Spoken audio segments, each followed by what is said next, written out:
세계를 놀라게 한 충격적인 발표가 있었습니다. 독일 최고의 안전인증기관이 아시아 제품 중 오직 한국산에만 특별 등급을 부여했습니다. 역사상 처음 있는 일이었습니다. 이 결정의 배경에는 바로 작은 금속 하나가 가진 놀라운 비밀이 숨겨져 있었다고 하는데요.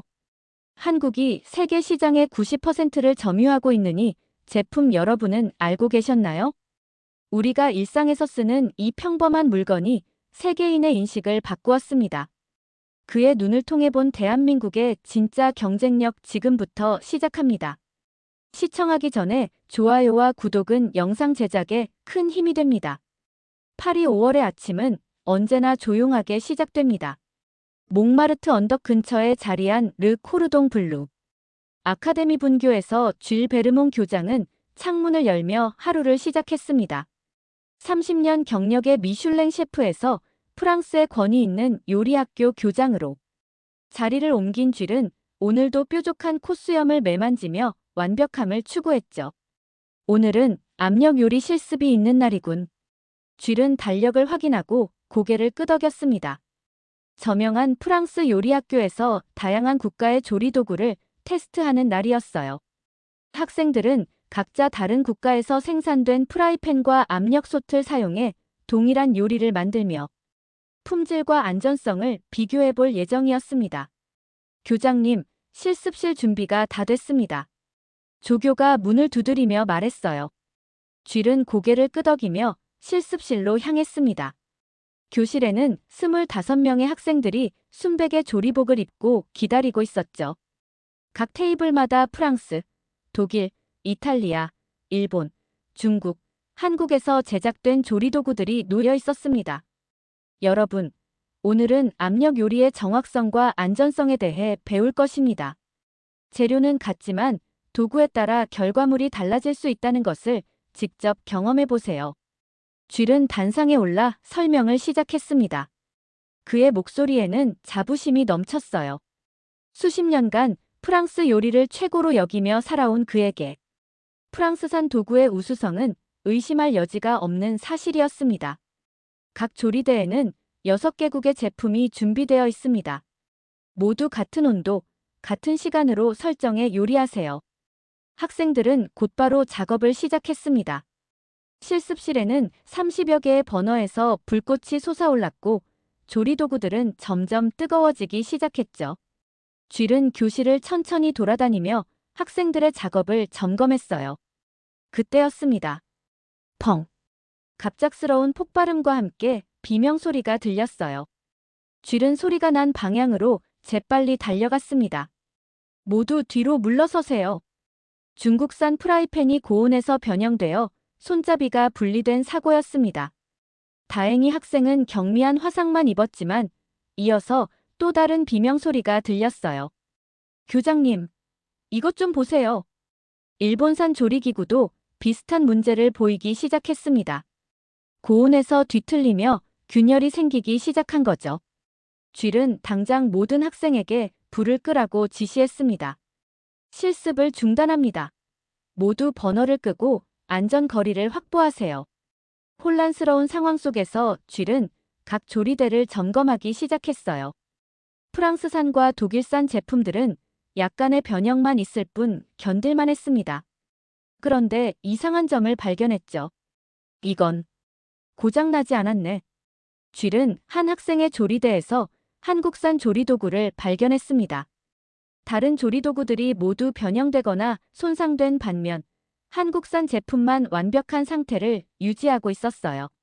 심지어 동일한 고온에서 요리했음에도 말이죠. 이게 무슨 일이지? 어떻게 이것만 멀쩡한 거지? 쥘은 믿을 수 없다는 듯 한국산 조리도구를 들어 살펴보았습니다. 겉보기에는 평범해 보였지만 같은 조건에서 다른 결과를 만들어낸 이유가 무엇인지 도무지 이해할 수 없었어요. 안젤리크, 이 조리도구는 어디서 가져온 거죠? 교장님, 이건 한국에서 수입된 제품입니다. 제 한국인 친구가 추천해줬어요. 쥘의 눈썹이 치켜 올라갔습니다. 프랑스 요리의 권위자로서 그는 아시아 제품에 대해 높은 평가를 내린 적이 없었어요. 하지만 지금 그의 눈앞에 놓인 결과는 그의 편견에 도전장을 내밀고 있었습니다. 사고 후 쥘은 사무실로 돌아와 깊은 생각에 잠겼어요. 이 도무지 이해할 수 없는 사건이 그의 마음속에 의문을 품게 했습니다. 사고 다음 날 쥘은 평소보다 일찍 학교에 도착했습니다. 밤새 잠을 설친 그의 머릿속에는 온통 그 한국산 조리도구 생각뿐이었어요. 자신의 사무실에 앉아 컴퓨터를 켜고 검색을 시작했습니다. 한국 조리도구, 품질, 기술. 화면에는 놀라운 정보들이 나타났습니다. 한국산 조리도구들이 최근 몇 년간 세계 시장에서 상당한 점유율을 차지하고 있다는 기사들이 쏟아져 나왔죠. 특히 특수 합금 기술과 정밀 제작 과정에 대한 내용이 많았습니다. 이럴 수가. 프랑스 요리의 본고장에서 평생을 보낸 쥘에게 이런 사실은 받아들이기 어려웠어요. 그는 항상 프랑스의 요리 도구가 세계 최고라고 믿어왔습니다. 그런데 지금 그 믿음이 흔들리고 있었죠. 톡톡. 문을 두드리는 소리에 쥘은 생각에서 깨어났습니다. 들어오세요. 학교 이사회 대표인 피에르가 들어왔어요. 그의 표정이 심각했습니다. 쥘, 어제 사고 소식을 들었네. 학생들은 괜찮은가? 다행히 큰 부상은 없었어. 하지만 이상한 점이 있어. 쥘은 어제의 상황을 자세히 설명했습니다. 피에르의 눈빛이 변했어요. 그것 참 흥미롭군. 그런데 더 흥미로운 소식이 있어. 어제 사고 영상이 인터넷에 올라갔더군. 피에르는 태블릿을 꺼내 동영상을 보여주었습니다. 학생 중 한 명이 실습 과정을 녹화했고 그 영상은 이미 수천 번의 조회수를 기록하고 있었어요. 댓글란에는 한국산 제품을 칭찬하는 내용이 넘쳐났습니다. 이건 우리 학교 평판에 문제가 될 수 있어. 쥘의 얼굴이 굳어졌습니다. 프랑스 요리학교의 교장으로서 프랑스 제품보다 외국 제품이 더 안전하다는 이야기가 퍼지는 것은 결코 좋은 일이 아니었죠. 쥘, 이사회에서는 이 문제를 공식적으로 조사해 보기로 했어.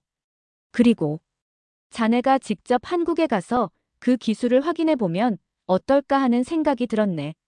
쥘은 놀란 표정으로 피에르를 바라보았습니다. 한국. 그가 한 번도 가본 적 없는 나라였어요. 내가. 하지만 학교는 어떻게? 단 2주일 뿐이야. 그리고 이건 우리 학교의 명예가 걸린 문제야. 자네는 최고의 셰프이자 교장이니 직접 확인하고 오는 게 가장 신뢰할 수 있지 않겠나? 쥘은 창밖을 바라보며 생각에 잠겼습니다. 그의 마음속에서는 두 가지 감정이 충돌했어요. 한편으로는 프랑스 요리와 문화에 대한 자부심이, 다른 한편으로는 전문가로서의 호기심이 그를 갈등하게 만들었습니다. 좋아, 가겠어. 결심을 굳힌 쥘의 목소리는 단호했습니다. 이건 단순한 출장이 아니라 그의 직업적 신념을 시험하는 여정이 될 터였죠. 이틀 후 쥘은 인천행 비행기에 몸을 실었습니다. 12시간의 비행 동안 그는 한국에 대한 자료를 찾아보았어요. 요리 문화, 식재료, 조리 기술. 하지만 그가 진정으로 알고 싶었던 것은 어떻게 한국의 조리 도구가 그토록 견고할 수 있는지였습니다. 이게 정말 기술 때문일까? 아니면 단순한 운이었을까? 창밖으로 보이는 구름을 바라보며 쥘은 중얼거렸어요. 그의 가슴 속에는 작은 불안감이 자리 잡고 있었습니다. 만약 한국산 제품이 정말 프랑스산보다 우수하다면 그의 평생의 자부심은 어떻게 되는 걸까요? 비행기가 인천공항에 착륙했을 때 쥘의 마음은 복잡했어요. 그는 이 여행이 단순히 조리도구의 품질을 확인하는 것을 넘어 자신의 전문가적 자존심을 건 싸움이 될 것임을 예감했습니다. 공항에 마중 나온 한국요리협회 관계자가 그를 반갑게 맞이했어요. 베르몽 선생님, 드디어 뵙게 되어 영광입니다. 저는 김호준이라고 합니다. 유창한 프랑스어로 인사하는 김호준에게 쥘은 약간 놀랐지만 예의 바르게 인사를 건넸습니다. 내일부터 본격적인 일정이 시작됩니다. 먼저 서울의 전통시장을 방문하실 예정입니다. 쥘은 고개를 끄덕였습니다.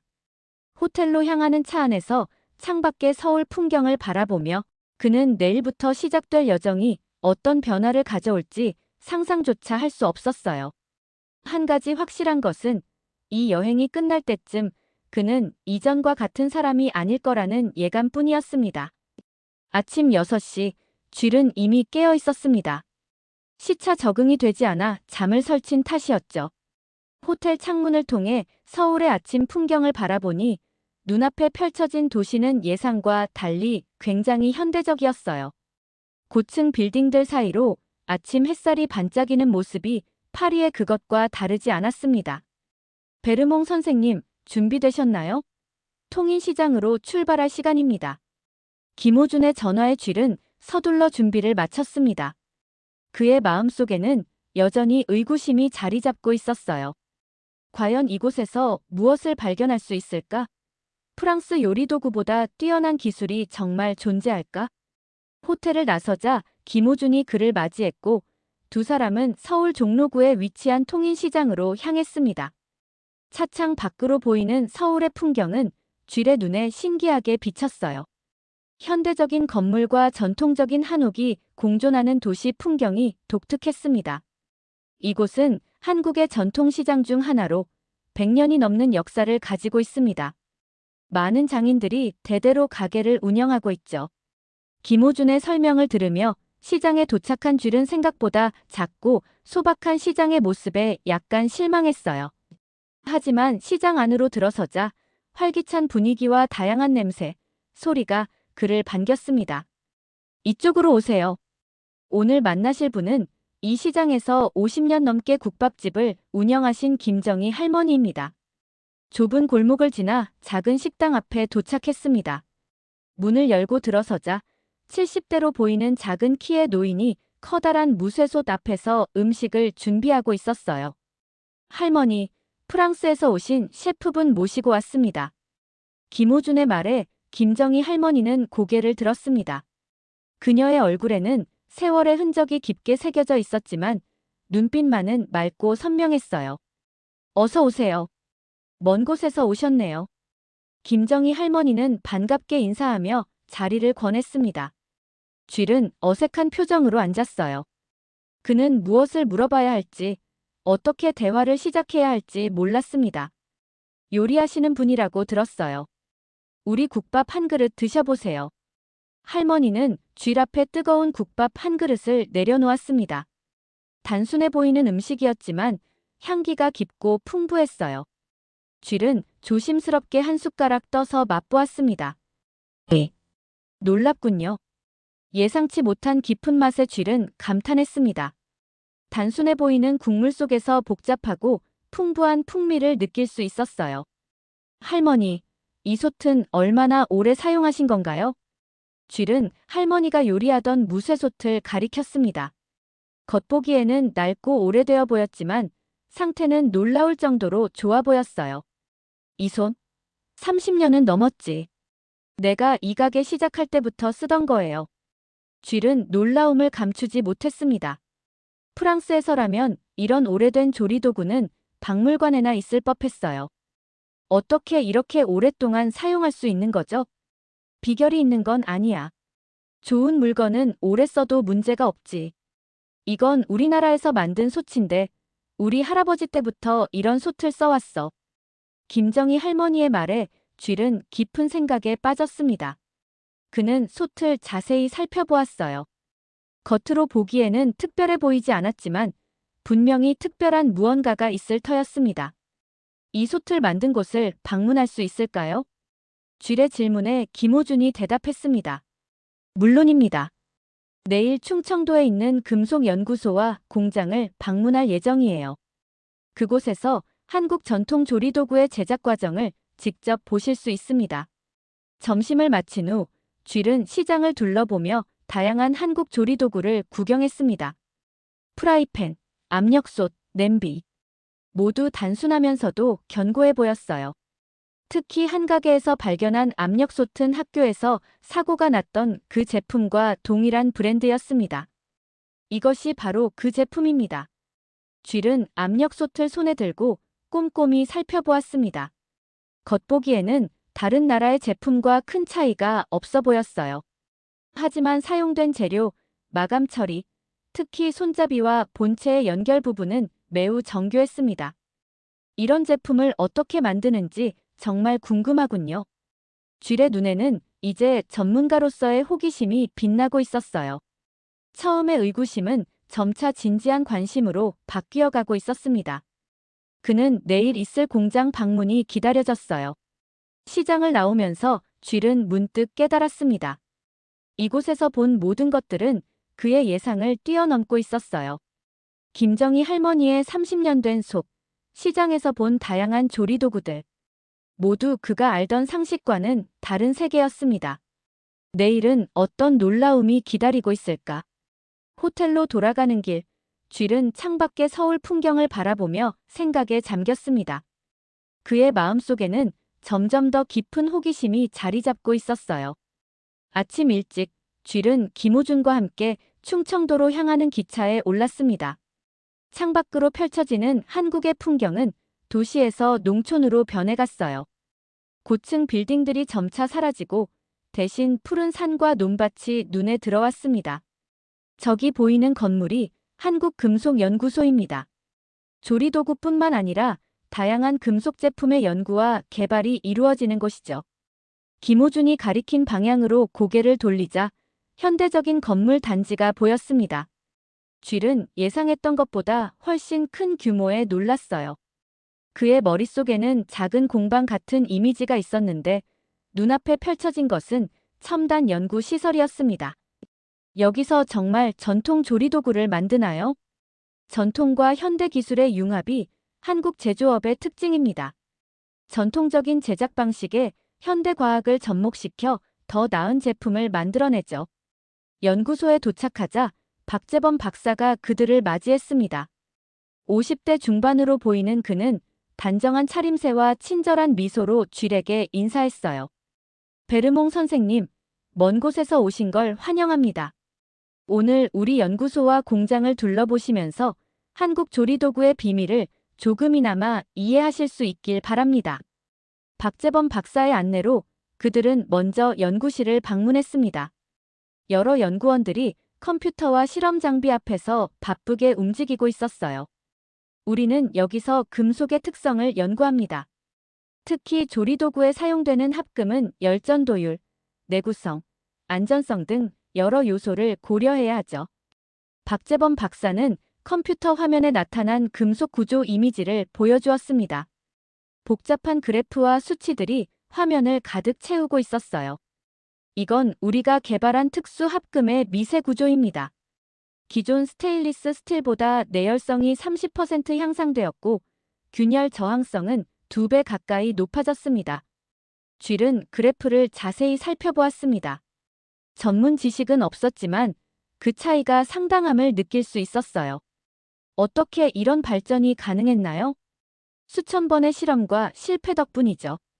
그리고 무엇보다 우리 선조들로부터 전해진 금속 재련 기술이 큰 역할을 했습니다.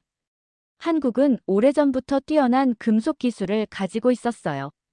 철기 시대부터 시작된 이 전통이 현대 과학과 만나 새로운 발전을 이루고 있는 겁니다.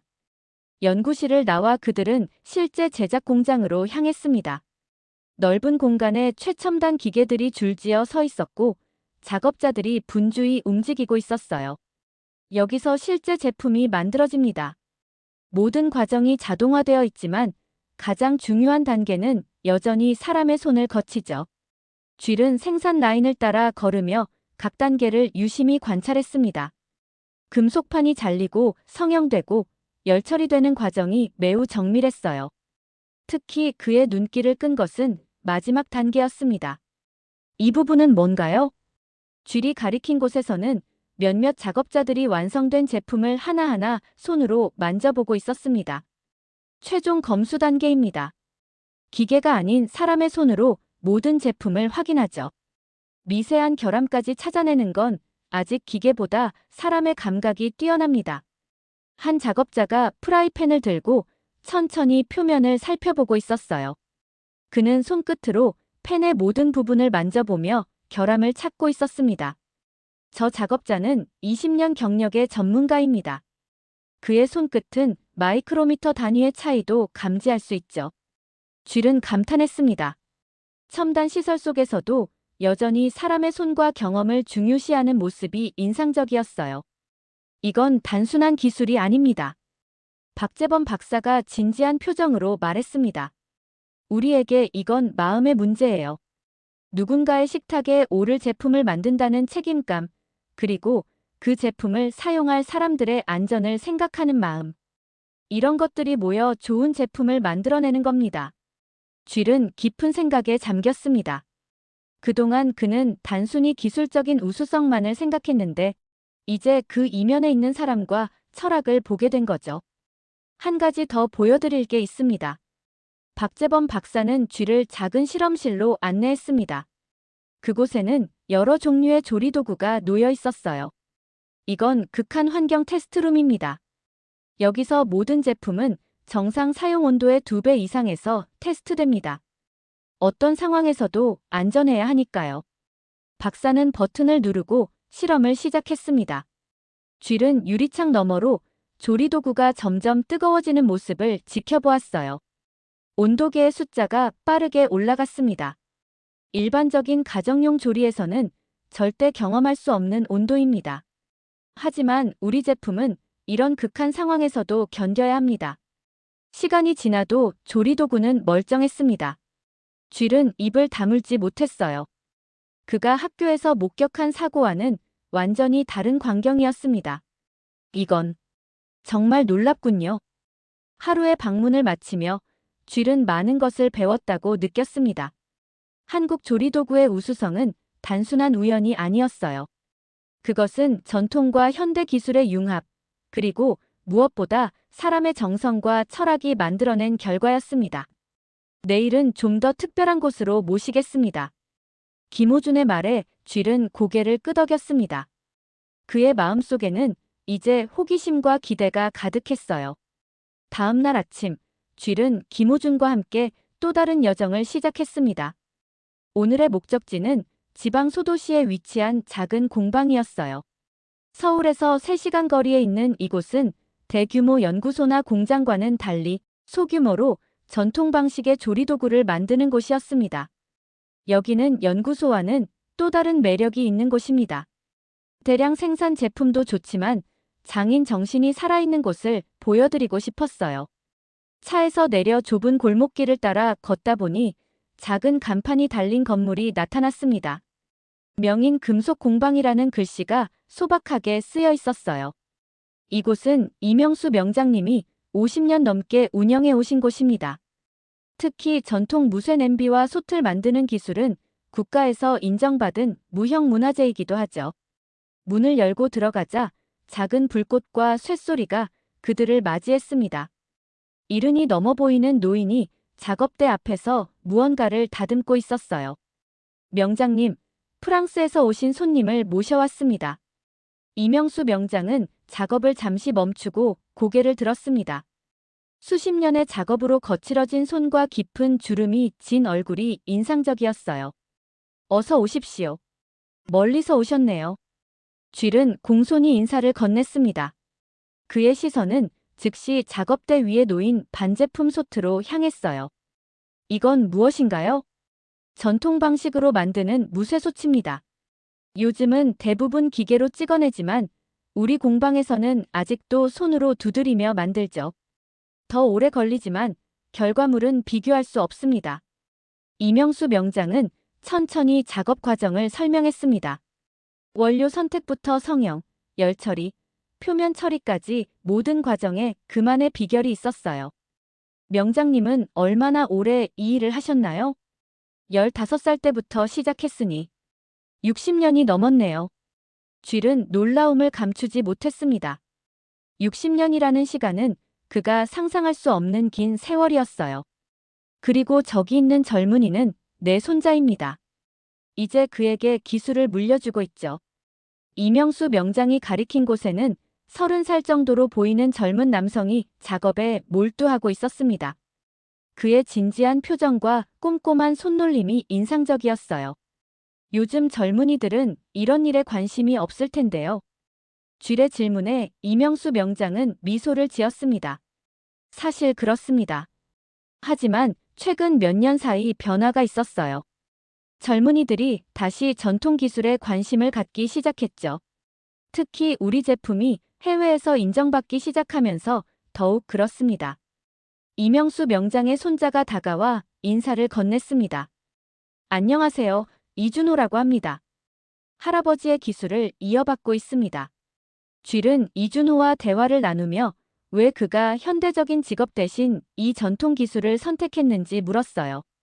처음에는 저도 대기업에서 일했습니다. 하지만 무언가 의미 있는 일을 하고 싶었어요. 할아버지의 작업을 보면서 깨달았죠. 이건 단순한 제조가 아니라 문화를 지키는 일이라는 것을요. 쥐는 작업장을 둘러보며 여러 도구와 완성된 제품들을 살펴보았습니다. 특히 그의 눈길을 끈 것은 한쪽 벽에 걸린 오래된 사진들이었어요. 이건 제가 15살 때 첫 작품을 만들었을 때의 사진입니다. 이명수 명장이 낡은 흑백 사진을 가리켰습니다. 그 옆에는 여러 시대의 사진들이 걸려 있었어요. 60년의 세월이 고스란히 담겨 있었습니다. 매일 같은 일을 하는 것이 지루하지 않으신가요? 쥐의 질문에 이명수 명장은 고개를 저었습니다. 같은 일 같아 보여도 매일이 다릅니다. 모든 작품은 저에게 새로운 도전이죠. 60년이 지난 지금도 여전히 배우고 있습니다. 작업장 구석에서는 한 직원이 완성된 솥을 꼼꼼히 검사하고 있었어요. 그는 솥의 모든 부분을 손으로 만져보며 표면 상태를 확인했습니다. 저분은 누구인가요? 김영철 씨입니다. 15년 동안 단 하나의 일만 담당하고 있죠. 최종 검수입니다. 쥐는 김영철에게 다가가 대화를 나누었습니다. 15년 동안 같은 일을 하시나요? 네, 그렇습니다. 모든 제품이 완벽한 상태로 출고되도록 하는 게 제 책임입니다. 지루하지 않으신가요? 김영철은 미소를 지었습니다. 지루하다고요? 전혀요. 제가 확인한 제품은 누군가의 가정에서 수십 년간 사용됩니다. 내 딸도 이 솥을 써요. 제 작업이 부실하면 사용자가 위험할 수 있죠. 그런 책임감을 생각하면 지루할 틈이 없습니다. 그의 말에 쥐는 깊은 생각에 잠겼습니다. 프랑스에서 그가 경험한 제조 현장과는 완전히 달랐어요. 여기에는 단순한 일자리 이상의 의미가 있었습니다. 이 제품들은 정말 오래 사용할 수 있나요? 우리 할아버지가 만든 솥을 지금도 사용하는 가정이 많습니다. 30년, 50년은 기본이죠. 제대로 관리하면 100년도 가능합니다. 쥐는 자신의 레스토랑에서 1년마다, 길어야 3년마다 새 도구를 구입했던 것을 떠올렸어요. 100년이라는 시간은 상상도 할 수 없었습니다. 비결이 무엇인가요? 이명수 명장은 미소를 지으며 대답했습니다. 특별한 비결은 없습니다. 그저 책임감과 정성이죠. 그리고 우리가 개발한 특수 열 처리 방식도 있습니다만 그것보다 중요한 건 사람의 마음입니다. 하루 종일 공방에서 시간을 보낸 쥐는 많은 것을 배웠습니다. 기술적인 부분도 인상적이었지만 더 감명 깊었던 것은 이들의 철학과 자세였어요. 이것이 바로 한국 제품의 우수성 뒤에 숨겨진 진짜 비밀이라고 느꼈습니다. 내일은 마지막 일정입니다. 한국의 젊은 기술자들을 만나보실 예정입니다. 김호준의 말에 쥐는 고개를 끄덕였습니다. 그의 마음속에는 이제 존경심이 자리 잡고 있었어요. 마지막 일정이 시작되는 아침, 쥐는 이전과는 다른 기분으로 하루를 맞이했습니다. 지난 며칠간의 경험은 그의 시각을 크게 바꿔놓았어요. 한국의 기술력에 대한 의구심은 점차 존경으로 변해가고 있었습니다. 오늘은 한국조리기술연구소를 방문합니다. 이곳에서는 젊은 연구원들이 전통 기술을 현대화하고 발전시키는 작업을 하고 있죠. 김호준의 안내로 그들은 서울 외곽에 위치한 현대적인 건물에 도착했습니다. 유리와 철골로 지어진 건물은 첨단 연구시설의 느낌을 주었어요. 이곳은 정부와 민간 기업이 함께 설립한 연구소입니다. 젊은 인재들이 전통 기술과 현대 과학을 접목시키는 연구를 진행하고 있죠. 로비에서 그들을 맞이한 것은 30살 정도로 보이는 젊은 여성이었습니다. 짧은 머리에 안경을 쓴 그녀는 활기차고 지적인 인상을 주었어요. 안녕하세요. 윤지후라고 합니다. 조리기술연구소 선임연구원이에요. 오늘 하루 동안 안내를 맡게 되었습니다. 윤지후는 유창한 프랑스어로 인사했고 쥘은 놀라움을 감추지 못했습니다. 프랑스어를 매우 잘하시네요. 파리에서 3년간 유학했거든요. 소르본 대학에서 재료공학을 공부했습니다. 윤지후의 안내로 그들은 연구소 내부로 들어갔습니다. 첫 번째 방문지는 재료 실험실이었어요. 여러 연구원들이 다양한 금속 샘플을 분석하고 있었습니다. 여기서는 전통적으로 사용되던 금속의 성분을 분석하고 현대 기술로 개선하는 연구를 합니다. 예를 들어, 이건 조선시대 무쇠솥 조각인데요. 이 시대 금속 재련 기술은 현대 과학으로도 설명하기 어려운 부분이 있습니다. 윤지후는 유리 케이스 안에 보관된 금속 조각을 가리켰습니다. 수백 년 된 유물이었지만 여전히 그 표면은 놀라울 정도로 매끄러웠어요. 선조들의 지혜를 현대 과학으로 해석하고 여기에 첨단 기술을 더하는 것이 우리의 목표입니다. 다음으로 그들은 실제 조리도구를 테스트하는 실험실로 이동했습니다. 다양한 조건에서 제품의 성능과 안전성을 테스트하는 공간이었어요. 이건 열충격 테스트입니다. 고온에서 갑자기 차가운 물에 담그는 극단적인 상황을 재현하죠. 실제로는 이런 사용법을 권장하지 않지만 만약의 상황에 대비해 테스트합니다. 윤지후의 설명을 들으며 쥘은 눈앞에서 진행되는 실험을 지켜보았습니다. 여러 회사의 제품이 동일한 테스트를 받고 있었고 한국 제품의 성능이 확실히 돋보였어요. 우리가 자랑스럽게 생각하는 건 실패율입니다. 지난 3년간 시중에 출시된 우리 조리도구의 불량률은 3,000개 중 하나 미만이에요. 이는 세계 최고 수준입니다. 윤지후의 목소리에는 자부심이 묻어났습니다. 그녀가 말을 이어갔어요. 하지만 더 중요한 건 사고 발생률이죠. 지난 5년간 우리 제품으로 인한 안전사고는 제로에 가깝습니다. 쥘은 깊은 인상을 받았습니다. 그의 학교에서 발생한 사고가 떠올랐어요. 다른 나라 제품들은 모두 문제가 있었지만 한국 제품만은 멀쩡했던 그 상황이 이제 이해가 되기 시작했습니다. 점심시간이 되자 윤지후는 쥘과 김호준을 연구소 구내식당으로 안내했습니다. 그곳에서 그들은 다른 젊은 연구원들과 함께 식사를 했어요. 제가 궁금한 게 있는데요. 쥘이 말을 꺼냈습니다. 여러분 같은 젊은이들이 왜 이런 분야를 선택했나요? 요즘은 인공지능이나 바이오 기술 같은 첨단 분야가 인기 있을 텐데요. 테이블에 앉은 젊은 연구원들은 서로 미소를 교환했습니다. 그중 한 명이 대답했어요. 저희에게 이건 그저 금속 연구가 아닙니다. 우리 문화와 역사의 일부예요. 그리고 우리가 만드는 제품은 실제 사람들의 일상에 직접적인 영향을 미칩니다. 그 보람이 크죠. 다른 연구원이 말을 이었습니다. 그리고 세계 시장에서 한국 제품이 인정받는 모습을 보는 것은 정말 자랑스러운 일입니다. 저희 부모님 세대는 한국 제품이 값싸고 품질이 낮다는 편견에 시달렸어요.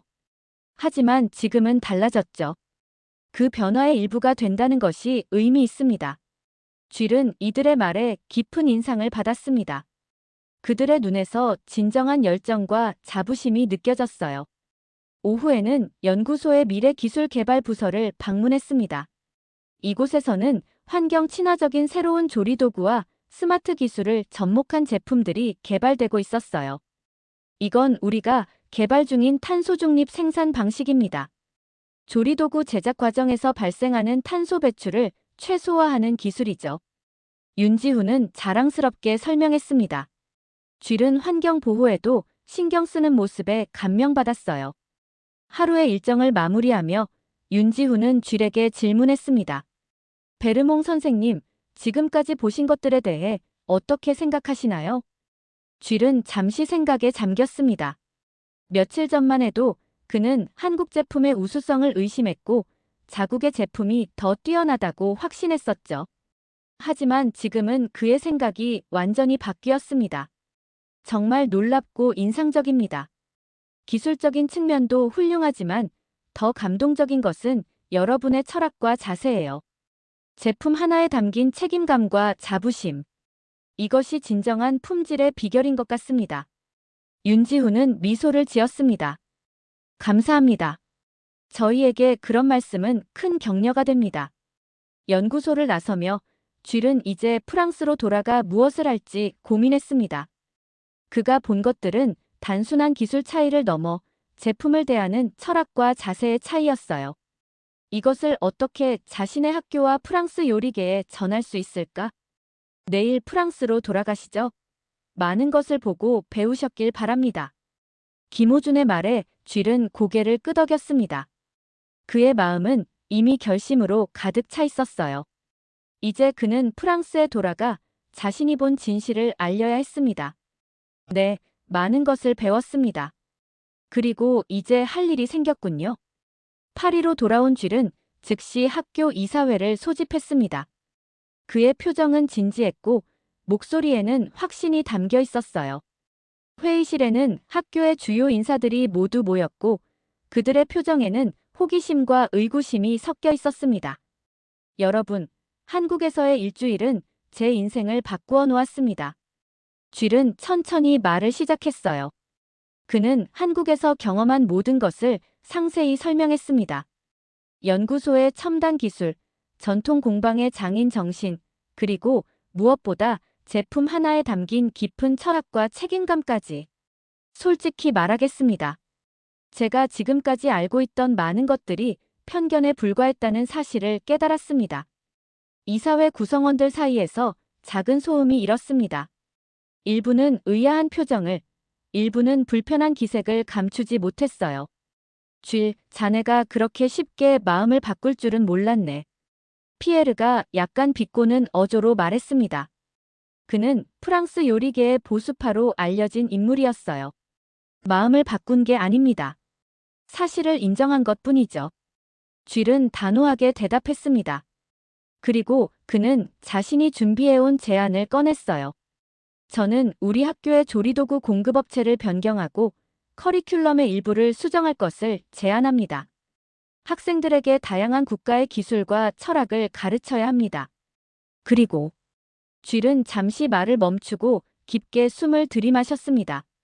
특히 한국산 조리도구를 우리 실습 과정에 도입하려 합니다. 회의실이 순간 침묵에 빠졌다가 곧 소란스러워졌어요. 여러 이사들이 동시에 반대 의견을 표했습니다. 말도 안 됩니다. 우리는 프랑스 요리 학교입니다. 프랑스 전통을 가르치는 곳이죠. 학생들에게 혼란만 줄 뿐입니다. 우리의 방식은 수백 년간 이어져 왔어요. 쥘은 차분하게 기다렸다가 다시 말을 이었습니다. 여러분, 우리가 가르치는 건 프랑스 요리입니다. 그건 변함없어요. 하지만 우리가 사용하는 도구와 재료는 최고의 것이어야 하지 않을까요? 학생들의 안전과 교육 효과를 생각한다면 우리는 편견 없이 최선의 선택을 해야 합니다. 그의 말에 일부 이사들이 고개를 끄덕였습니다. 특히 젊은 교수진들은 쥘의 제안에 관심을 보였어요. 저는 여러분에게 무조건적인 수용을 요구하는 것이 아닙니다. 직접 확인해 보시길 바랍니다. 쥘은 테이블 위에 여러 종류의 조리도구를 올려놓았습니다. 프랑스, 독일, 이탈리아, 그리고 한국에서 가져온 제품들이었어요. 한 달간 테스트해 봅시다. 결과에 따라 최종 결정을 내리는 것이 어떨까요? 이 제안은 합리적이었고 이사회는 마지못해 동의했습니다. 테스트 기간 동안 쥘은 자신이 한국에서 배운 철학과 기술을 동료 교수들과 학생들에게 공유했어요. 처음에는 의심의 눈초리를 보내던 이들도 점차 그의 말에 귀를 기울이기 시작했습니다. 교장 선생님, 저도 그 한국산 프라이팬을 사용해봤는데 정말 놀라웠어요. 안젤리크를 비롯한 학생들의 반응은 매우 긍정적이었습니다. 특히 안전성과 내구성 면에서 한국 제품의 우수함이 두드러졌어요. 한 달의 테스트 기간이 끝나고 결과는 명확했습니다. 학교의 사고 발생률이 현저히 감소했고 학생들의 만족도는 높아졌어요. 이에 이사회는 쥐의 제안을 받아들이기로 결정했습니다. 하지만 우리의 전통적인 공급업체들과의 관계는 어떻게 하죠? 한 이사가 우려를 표했습니다. 그들과의 협력을 완전히 중단하는 것이 아닙니다. 오히려 우리가 발견한 기술과 철학을 공유해 함께 발전할 수 있는 기회라고 생각합니다. 쥐의 대답은 균형 잡혀 있었고 이사회는 이에 만족했어요. 변화는 서서히 진행되었습니다. 학교의 주방에는 한국산 조리도구가 늘어났고 커리큘럼에는 다양한 문화의 기술과 철학을 탐구하는 내용이 추가되었어요. 쥐는 이 과정에서 학생들이 더 넓은 시각을 갖게 되는 것을 보며 기뻐했습니다. 교장 선생님, 프랑스 요리 채널에서 인터뷰 요청이 왔습니다. 어느 날 비서가 쥐에게 알렸습니다. 그의 한국 방문과 이후의 변화가 프랑스 요리계에 큰 화제가 되었던 것이죠. 처음에는 논란과 비판이 많았지만 점차 그의 용기 있는 결정을 지지하는 목소리가 커지고 있었습니다. 네, 수락하겠습니다. 쥐는 인터뷰를 통해 자신의 경험과 깨달음을 솔직하게 나누기로 했어요. 그는 더 이상 자신의 편견을 숨기지 않았고 새로운 시각을 받아들인 과정을 진솔하게 이야기했습니다. 저는 평생 프랑스 요리와 문화의 우수성만을 믿어왔습니다. 하지만 한국 방문을 통해 깨달았어요. 진정한 장인 정신과 품질에 대한 헌신은 국경을 초월한다는 사실을요. 방송은 큰 반향을 일으켰습니다. 많은 시청자들이 쥐의 솔직함과 변화에 감동받았고 요리계 내에서도 다양한 문화의 기술과 철학을 수용하는 움직임이 시작되었어요. 이제 우리 학생들은 더 넓은 세계를 볼 수 있게 되었습니다. 프랑스 요리의 정신은 그대로 지키면서도 다른 문화의 지혜를 배우고 있죠. 쥐는 인터뷰 말미에 이렇게 말했습니다. 그의 눈빛에는 확신과 자부심이 빛나고 있었어요. 그로부터 몇 주 후, 쥐는 뜻밖의 소식을 받았습니다. 한국조리기술연구소에서 그를 초청해 강연을 해달라는 요청이었어요. 쥐는 기쁘게 수락했고 다시 한국을 방문할 날을 기다렸습니다. 이번에는 학생들도 함께 데려가고 싶습니다. 그는 이사회에 제안했고 놀랍게도 이번에는 즉시 승인을 받았어요. 학교의 분위기가 완전히 바뀐 것이었습니다. 쥐는 사무실 창가에 서서 학교 정원을 바라보았습니다. 그곳에서 학생들이 다양한 조리도구를 사용해 실습하는 모습이 보였어요. 그의 마음은 뿌듯함으로 가득 찼습니다. 때때로 우리의 가장 큰 성장은 편견을 내려놓고 새로운 시각을 받아들일 때 온다는 것을 그는 이제 온전히 이해했습니다. 어쩌면 이게 진정한 요리의 정신인지도 모르겠군요. 쥐는 혼잣말로 중얼거렸습니다. 요리는 결국 문화와 지혜를 나누는 일이니까요. 그리고 이제 그는 그 나눔의 다리가 되기로 했습니다. 봄이 다시 파리에 찾아왔습니다. 쥐의 사무실 창가에는 작은 화분이 놓여 있었어요. 그 안에는 한국에서 가져온 나무가 싱그럽게 자라고 있었습니다. 벚꽃나무였죠. 매일 아침 쥐는 이 나무에 물을 주며 하루를 시작했습니다. 교장 선생님, 한국에서 편지가 도착했습니다. 비서가 들어와 봉투를 건넸어요. 쥐는 미소를 지으며 봉투를 열었습니다. 편지는 윤지후 연구원이 보낸 것이었어요. 베르몽 선생님께 지난번 방문 이후로 많은 변화가 있었습니다. 선생님의 인터뷰가 한국에서도 화제가 되었고 많은 사람들이 감동받았습니다. 특히 기술 이상의 철학이라는 말씀은 우리 연구소의 모토가 되었습니다. 쥐는 편지를 읽으며 지난 1년간의 변화를 되돌아보았습니다. 그의 학교는 이제 전통과 혁신이 공존하는 곳으로 알려졌어요. 프랑스 요리의 정수를 가르치면서도 다양한 문화의 지혜를 수용하는 열린 교육, 철학으로 명성을 얻게 되었습니다. 편지의 마지막 부분이 특히 그의 마음을 따뜻하게 했어요. 제가 최근 발표한 논문 현대금속공학과 전통 지혜의 융합에 선생님의 사례를 인용했습니다.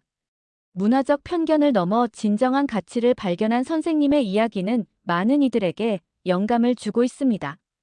다음 방문 때는 꼭 저희 연구소의 새로운 발전을 보여드리고 싶습니다. 쥘은 편지를 내려놓고 창밖을 바라보았습니다. 학교 뜰에서는 학생들이 실습 준비를 하고 있었어요. 그 중에는 한국, 일본, 중국 등 아시아에서 온 학생들도 많았습니다. 이전에는 볼 수 없었던 광경이었죠. 교장 선생님, 오늘 오후 특별 강연 준비가 다 됐습니다. 안젤리크가 문을 두드리고 들어왔습니다. 그녀는 이제 조교로 일하며 학교 운영을 돕고 있었어요. 고맙네, 안젤리크. 김정희 할머니의 국밥 레시피는 준비됐나? 네, 할머니께서 보내주신 레시피와 영상을 모두 준비했습니다. 학생들이 정말 기대하고 있어요. 오늘은 특별한 날이었습니다. 세계 요리 문화와 철학이라는 새로운 강의의 첫 수업이 있는 날이었어요.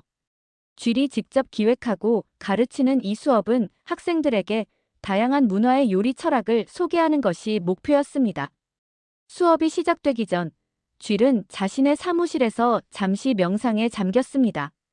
책상 위에는 통인시장에서 구입한 작은 솥이 놓여 있었어요. 이제 그에게 이 솥은 단순한 조리도구가 아니라 인생의 전환점을 상징하는 물건이 되었습니다. 베르몽 선생님, 곧 수업 시간입니다. 쥘은 정신을 차리고 자리에서 일어났습니다. 강의실로 향하는 길에 그는 학교의 변화를 실감했어요.